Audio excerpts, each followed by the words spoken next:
ঠাকুমা, তোমার গল্পগুলো আমার খুব ভালো লাগে। তোমার মতো করে কেউ গল্প বলতে পারে না। তোমার গল্পে জাদু আছে। জাদু শুধু গল্পে থাকে না রে দিদি ভাই, জাদু হলো মনের ব্যাপার। বাদ দে, যা এখন পড়তে বস।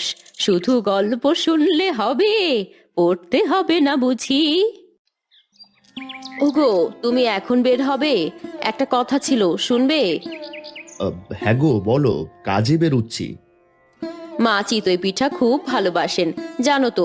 এতদিন পর এসেছেন, ওনাকে কিছু পিঠা বানিয়ে খাওয়ানো দরকার। তুমি ওনার জন্য পিঠা বানানোর চালের ব্যবস্থা করো। মালতী, চালের তো টান পড়েছে, ঘরে যা আছে তাতে কুলোবে না। পিঠে বানাতে তো ভালো আমন ধানের চাল লাগে। ও তুমি ভেবো না, আমি আজ মোড়লকে বলে কিছু ধানের ব্যবস্থা করবই। কাজ তো করছি, কিছু পারিশ্রমিক অগ্রিম চাইতেও পারি। মোড়ল মশাই অনেক ভালো মানুষ, তুমি একটু ভালো করে চেয়ে দেখবে। তুমি তো মোড়ল মশাইয়ের কাছে অনেক দিন থেকে কাজ করছো, দেখবে তিনি আর না করবেন না। ঠিক আছে মালতী, চলি তাহলে।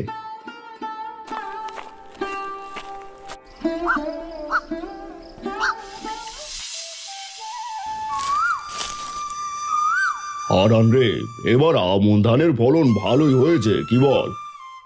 তা হয়েছে। মোড়ল মশাই, একটু শুনবেন? আপনার কাছে আমার একটা অনুরোধ ছিল। হ্যাঁ, কি বলবি বল। মা পিঠে খেতে খুব ভালোবাসেন, তাই বলছিলাম যদি কাজ শেষ হওয়ার আগে আমাকে কিছু ধানের ব্যবস্থা করে দিতেন, নতুন ধানের পিঠে করতাম। তুই তো আমার পুরনো লোক, চিন্তা করিস না। তোর আজকের কাজের মজুরি থেকে আমি 2 বস্তা ধান অগ্রিম দিয়ে দেবো, কাজ শেষে নিয়ে যাস। এই ভাগ্যে মোড়ল মশাই, 2 বস্তা ধান! এত ধান কেন? হারানের এত পিঠে খাওয়ার শখ কিসের? আপনার তো অনেক পাওনা বাকি, এত ধান দিয়ে দিলে আপনার লস হবে তো। এই চুপ কর হারু, আমি যা বলেছি তাই হবে। হারান, মন দিয়ে কাজ কর, তোর চালের ব্যবস্থা আমি করে দেবো। যা, তাড়াতাড়ি কাজ শেষ কর। আপনি মানুষ নন মোড়ল মশাই, আপনি দেবতা। আপনার এই উপকারের কথা আমি কোনোদিনও ভুলবো না। স্বাদ হয়েছে মায়ের জন্য পিঠে খাওয়ানো। দেখা যাক পিঠে কত সহজে খাওয়াতে পারিস। বেশি খুশি হয়েও না হারান, মোড়ল এখনো ধান হাতে দেননি।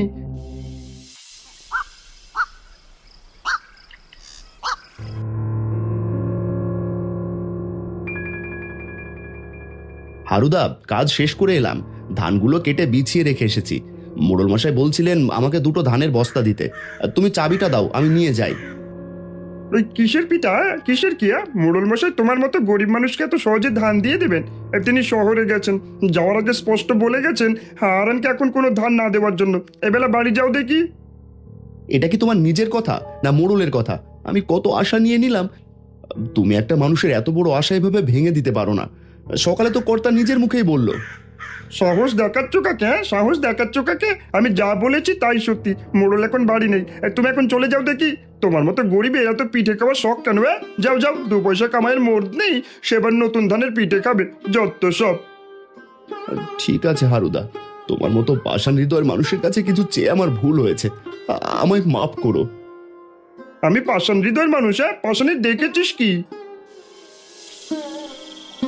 ধান না পেয়ে হারান মন খারাপ করে হাঁটতে হাঁটতে তার ভাই গদাইয়ের বাড়ির দিকে যায়। গদাইয়ের বউ লতা কুপির আলোতে চাল ছাড়ছিল।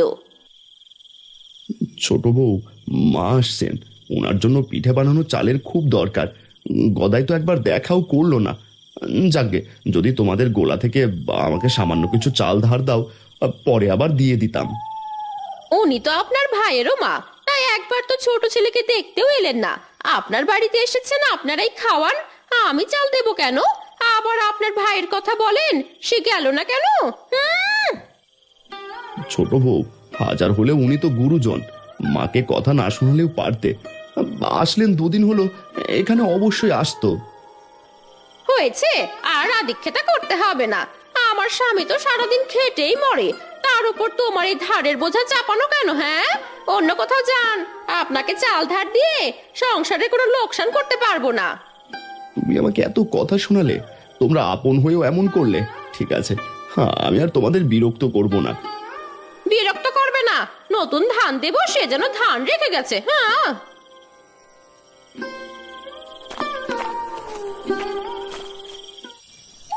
শুনেছো গদাই, তোমার দাদা হারান মোড়লের কাছ থেকে পিঠে বানানোর জন্য ধান চেয়েছিল। আমি তো স্পষ্ট বলে দিয়েছি মোড়ল ধান দিতে বারণ করেছেন, আর তোমার ভাই ধান না পেয়ে সোজা তোমার বাড়ির দিকে যাচ্ছিল। এই তাই নাকি? তাহলে তো মুশকিল হতো। এত শখ কিসের ওরা? ওকে তো জন্মের মতো পিঠা খাওয়াবো আমি এইবার।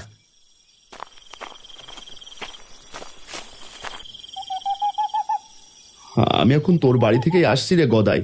তোর বউ লতা আমাকে যাতা বলে দিল। তুই তোর বউকে কিছু বলতে পারিস না? কত বড় সাহস, মাকে নিয়ে কথা বলে।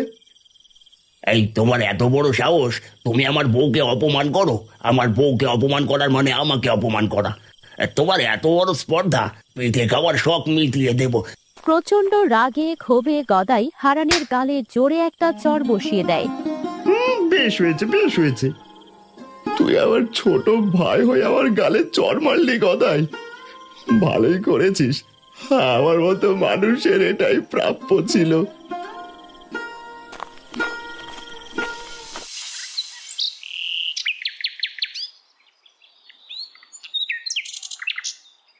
ইস, আর যদি হারান কাজে যায় আর কর্তামশাইকে সব বলে দেয়, তাহলে আমায় কর্তা গ্রাম ছাড়া করবে। না না না না না, এটা হতে দেওয়া যায় না। হারানকে আমি কাজে যেতে দেব না। ওকে এমন ভয় দেখাতে হবে যাতে সে আর মোড়লের কাছে কোনোদিনও না যায়। হারানদা, মোড়ল মশাই তোমাকে কাজে যেতে বারণ করেছেন। তোমারও সেখানে যাওয়ার দরকার নেই। তিনি অন্য লোক দিয়ে ধান কাটার কাজ করাবেন। এ কি বলছো হারুদা? হঠাৎ কাজ থেকে বাদ দিল কেন? আমি তো কাজ ঠিক মতোই করছিলাম, কিছু টাকা পাওনাও ছিল। কি আর করবে বলো, দেখো অন্য কাজ খোঁজো। আমায় বলে দিল তাই বললাম তোমায়। আর যেন যেও না, আমি চলি। হ্যাঁ, এ কি হলো গো? হঠাৎ করে কি সব হয়ে গেল? এখন আমরা কি করব? পিঠা তো দূরের কথা, সবাইকে কি খেতে দেব বলো তো? আমাদের তো হাত একদম খালি হয়ে গেল। যাকগে, সৃষ্টিকর্তা যা করেন ভালোর জন্যই করেন। কিন্তু মায়ের জন্য পিঠার হলো না। ভাগ্যে হয়তো এটাই ছিল। এখন অন্য কোনো কাজের চেষ্টা করতে হবে। মা কোথায়? তিন্নি আর মা পুকুর পাড়ের দিকে ঘুরতে গেছেন। ও আচ্ছা, এক গ্লাস জল দাও তো মালতী।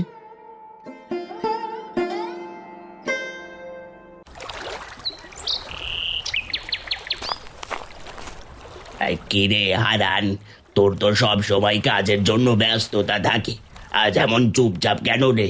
সব ভালো তো? কাকা, ভালো নেই। আমার মায়ের জন্য পিঠে বানানো চালের ব্যবস্থা করতে গিয়েছিলাম, তাই মোড়ল আমাকে কাজ থেকে সরিয়ে দিলেন। সব আশা শেষ কাকা। মোড়ল সাহেব তো এরকম লোক না। থাক বাবা, তুই চিন্তা করিস না। আমার নিজের একটা ছোট জমি আছে, তুই কাল সেই জমির ধান কেটে দিয়ে মজুরি হিসাবে কিছু ধান নিয়ে নিস। আপনি আমার জন্য যা করলেন তা আমি কোনোদিনও ভুলবো না কাকা। কাল সকাল থেকে আমি কাজ শুরু করে দেব।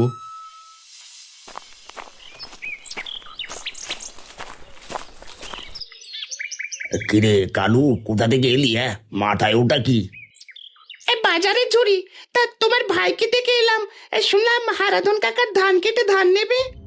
কি, এখনো ধানের ভোট নামেনি দেখছি? হ্যাঁ, আমার বউয়ের নামে উল্টো পাল্টা কথা বলে আবার নেমেছে ধানের ব্যবস্থা করতে। হারাধন কাকা তাকে ধান কাটতে দিয়েছেন, আর সে আগামীকাল থেকে কাজ শুরু করবে। তাই নাকি? ওকে আমি পিঠা খাওয়ানোর এমন ব্যবস্থা করব যে ওর জীবনে কোনোদিন পিঠার নাম নেবে না। এই খবরটা আমাকে এখনই হারুকে দিতে হবে। এ কি বলছো গদাই? কাল সে ধান কাটতে গেলে তো ঠিকই চাল পেয়ে যাবে। কোনোভাবে ওকে পিঠে খেতে দেওয়া যাবে না। কালকের দিনটাই হবে ওর শেষ দিন। এ কি বলছো হারুদা? তুমি এই কথা কি করে বলতে পারলে? ওর কাজ বন্ধ করতে পারো, কিন্তু তুমি দাদাকে মেরে ফেলতে চাইছো? এটা ঠিক না। আমি এই পাপের ভাগিদার হতে চাই না। এত ভেবো না তো গদাই। হারান মরলে ওর যা কিছু আছে, ভিটে মাটি জমি জমা সবকিছু তো তোমার নামেই করে দেওয়ার ব্যবস্থা করবো। হ্যাঁ, তোমার এতে লাভই হবে। তুমি বড় লোক হয়ে যাবে, তখন আর তোমার কোনো অভাব থাকবে না। তাহলে তুমি কি করতে বলছো? আমি এখন কি করব? কিন্তু আমাকে আমার ভাগের জিনিস দিতে হবে। হ্যাঁ, তুমি যেমনটা বললে সব যেন আমার নামে হয়। আজ রাতেই চলো, আমরা এক সাপুরের কাছে যাই। একটা বিষধর সাপ চাইবো। কাল যখন ধান কাটতে যাবে তখন সেই সাপটা ওর জমিতে রেখে আসবো। সাপের ছোবল থেকে ও বাঁচতে পারবে না।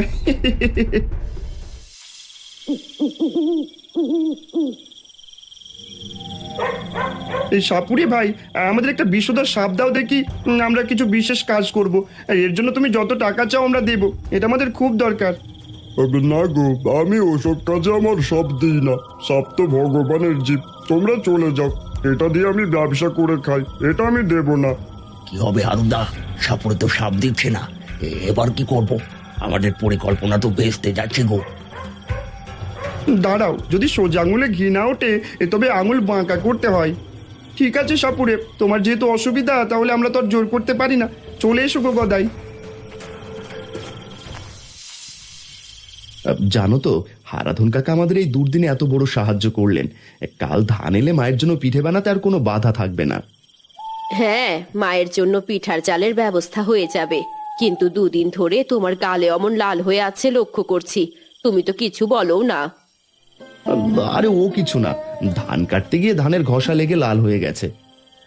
বাবা, ঠাকুমা তাহলে সত্যি সত্যি পিঠা খেতে পারবেন? তুমি দ্রুত কাজ শেষ করে এসো, আমি ঠাকুমার সাথে খেলা করব আর পিঠে বানানো দেখব। শুধু পিঠে বানানো দেখলে হবে, বানিয়ে দেখাবি, বুঝলি?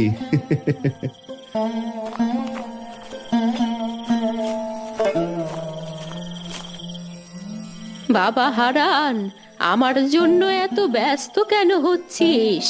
আমি সবই বুঝি রে বাপ, মুখ ফুটে বলতে পারি না। মা, তুমি আবার উঠে এসেছো কেন? আমি যখন বলেছি মুখে, পিঠে অবশ্যই করব।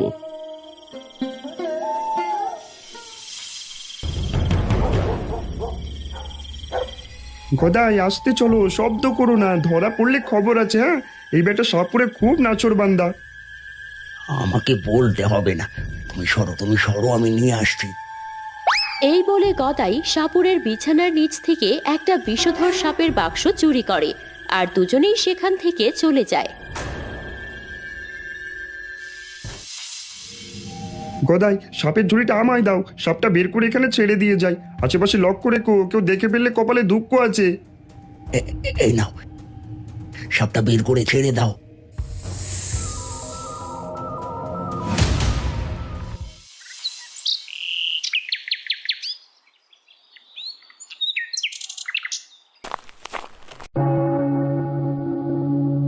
আহা, ধানগুলো কি সুন্দর পেকেছে।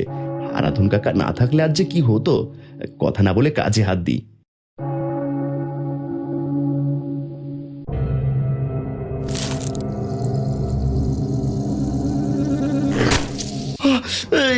কি হলো? কি যেন কামড়ালো? হায় সৃষ্টিকর্তা, এ যে বিষধর সাপ! আমায় বাঁচাও, ও মরে যাচ্ছি।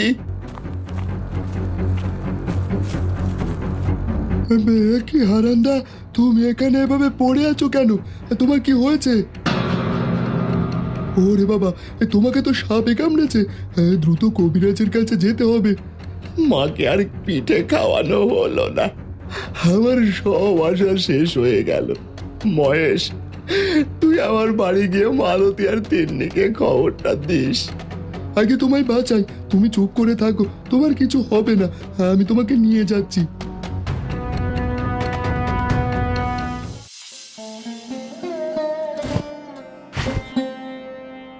এবার সময় মতো এনেছো মহেশ। বিষয়টা অনেক চড়ে গিয়েছিল, তবে এখন ভয় নেই। আমি জড়িবুটি মাখিয়ে দিয়েছি, আশা করি খুব তাড়াতাড়ি সুস্থ হয়ে যাবে। অনেক ধন্যবাদ কবিরাজ মশাই, জীবন রক্ষা পেয়েছে, এটাই অনেক বড় পাওয়া। তবে হারান, তোমাকে আপাতত কয়েকদিন বিছানায় থাকতে হবে। কোনো ভারী কাজ বা চলাফেরা একদম বারণ। বিশ্রাম নিলেই শরীর ঠিক হয়ে যাবে। এখন ওকে বাড়ি নিয়ে যাও।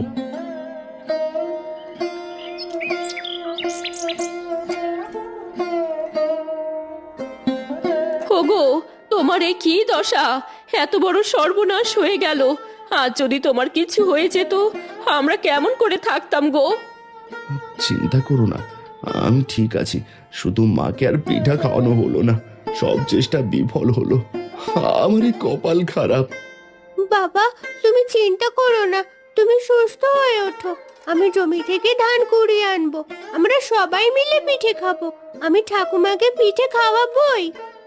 এখন বিশ্রাম নে বাবা, এইবার তোরা পিঠা নিয়ে চিন্তা করিস না। শরীর সুস্থ হলে সব হবে।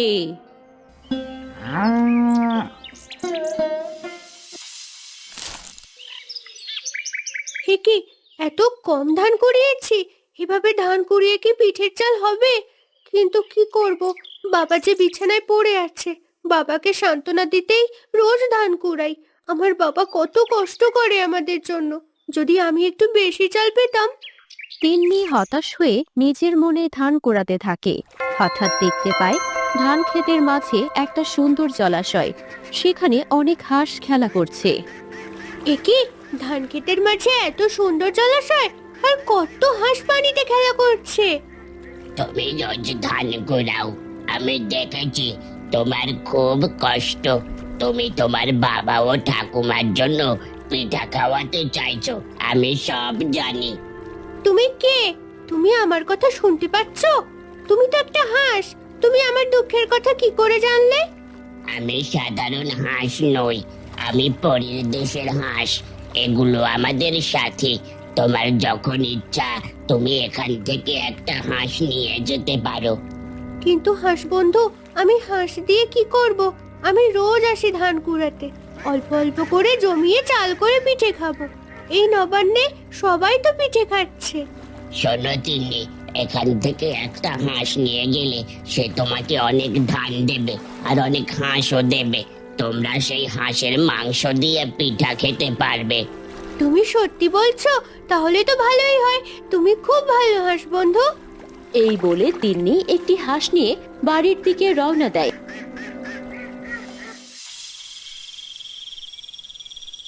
মা, বাবা, তোমরা শোনো, আমি একটা হাঁস নিয়ে এসেছি।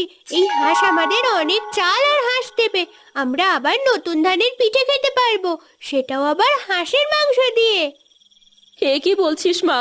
হে কি সত্যি হতে পারে? হোগো, তুমি কিছু বলো। মালতী, তিন্নিকে বিশ্বাস করো। আমার মনে হচ্ছে সৃষ্টিকর্তা আমাদের উপর সহায় হয়েছেন। আমার বিশ্বাস হচ্ছে না গো, এই সামান্য হাঁস আবার ধান দেবে? একে সামান্য বলো না মা। দেখো, আমি এক্ষুনি প্রমাণ দিচ্ছি। এই যে হাঁস, আমাদের অনেকগুলো নতুন ধান দাও তো, সাথে খাবার জন্য হাঁসও দেবে। তিন্নির কথা শেষ না হতেই হাঁসের মুখ থেকে অনেকগুলো শুকনো ধান বের হয়, আর তার সাথে কিছু হাঁসও বের হয়। এসব কি দেখছি আমি? মাগো, দেখে যান, কি অলৌকিক কাণ্ড! কালই আমরা আপনার পছন্দের চিতই পিঠা করব।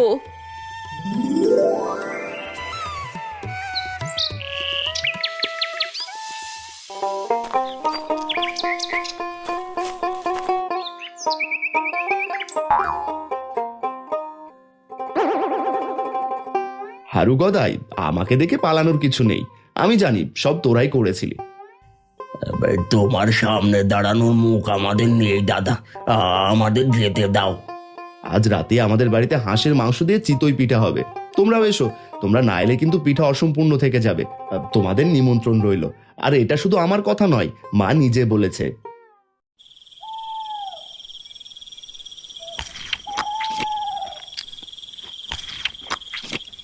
এমন চিতই পিঠা আর হাঁসের মাংসের ঝোল অনেক দিন পরে খেলাম।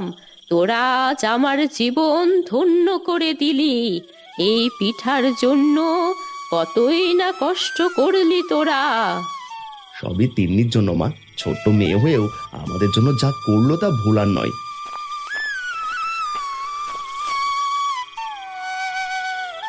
দাদা, আমি খুব বড় ভুল করেছি। আমাদের লোভ আর হারুর কথায় পড়ে তোমার ক্ষতি করার চেষ্টা করেছিলাম। আমাকে ক্ষমা করে দাও দাদা। আমি তোমার ওপর যা করেছি তার জন্য আমি লজ্জিত। আয় ভাই আয়, তুই আমার ছোট ভাই। আমি তো সব জানি, ভুল মানুষ মাত্রই হয়। আজ থেকে সব ভুলে যা। আয় মহেশ, তুইও বস। মালতী, ওদের পিঠে দাও হাঁসের ঝোল দিয়ে। নাও গো, নাও ভাই, নাও হাঁসের মাংসের ঝোল দিয়ে পিঠা খাও। এই আনন্দের দিনে কেউ যেন মন খারাপ করে থেকো না। যাদের মন খারাপ তাদের মন কখনো ভালো হয় না, হলেও ক্ষণিকের জন্য হয়। মা, আমায় আর লজ্জা দিও না। আমার মস্ত বড় ভুল হয়ে গেছে। ওসব বাদ দাও তো কাকু। খারাপ সময় সব সময় থাকে না, একদিন ঠিকই সব ঠিক হয়ে যায়। কিন্তু অসময়ে করা মানুষের ব্যবহার মানুষকে অনেক কষ্ট দেয়। নাও নাও, ঝোল শেষ হয়ে যাবে আবার। যা বলেছিস রে মা। আর হাঁসের ঝোল দিয়ে চিতই পিঠা, আহা অমৃত। তোমরাও খাবে নাকি গো হাঁসের মাংস দিয়ে চিতই পিঠা?